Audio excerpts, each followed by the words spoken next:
Dhiiga qulqulluu lolaasee gatii guddaan atti baasee dhaabbatee falmee lubbuu koo boolla du'aa keessa baasee ofii isaatiitti naa duulee lolichaan dhuma isaa moo'ee daabiloosiin kuffiseera furtuus yoo harkaa fuudhee harfii du'aa sana caabsee mootummaa du'aa diigeera waa'ee koo wabii dhaabatee naa godheera abbaa mirgaa harfii du'aa sana caabsee mootummaa du'aa diigeera waa'ee koo wabii dhaabatee naa godheera abbaa mirgaa naa godheera abbaa mirgaa naa godheera abbaa mirgaa naa godheera abbaa mirgaa naa godheera abbaa mirgaa naa godheera abbaa mirgaa naa godheera abbaa mirgaa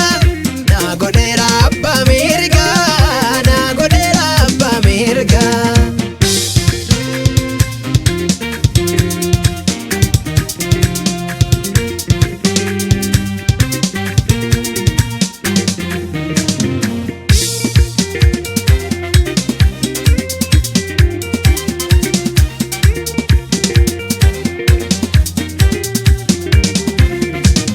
Garbummaa jalaa na baasee hankaraa isaa birmadduudha cubbuu kootti na qulleessee naa godhee qomoo fo'amaa na jaallateera Yesuus koo eenyuutitti na addeessa lubbuu isaa laatee na biitee ani isaaf gatii dhiigaadha. Garbummaa jalaa na baasee hankaraa isaa birmadduudha cubbuu kootti na qulleessee naa godhee qomoo fo'amaa Na jaallateera Yesuus koo eenyuutitti na addeessa lubbuu isaa laatee na biitee ani isaaf gatii dhiigaadha. Na jaallateera Yesuus koo eenyuutitti na addeessa lubbuu isaa laatee na biitee ani isaaf gatii dhiigaadha.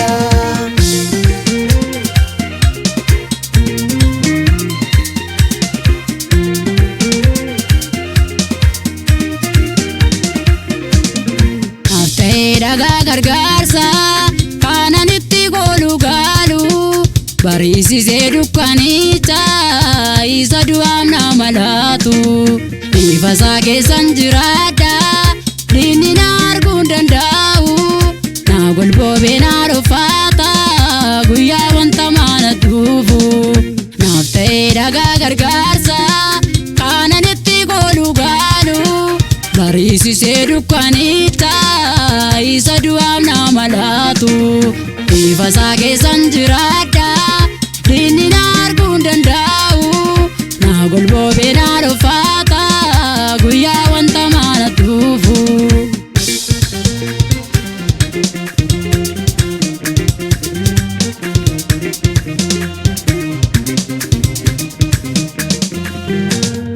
Dhimmi koo isa lallaata jiruun koo isaan hojjetama ergaan abbaa jabaa argadhee waa'ee koo maalan sodaadha seetan afaan qabachiisee mormituu koo qaanesseera abbaan argeenaan ergaatu dhuunfaa Kiristoos ta'eera.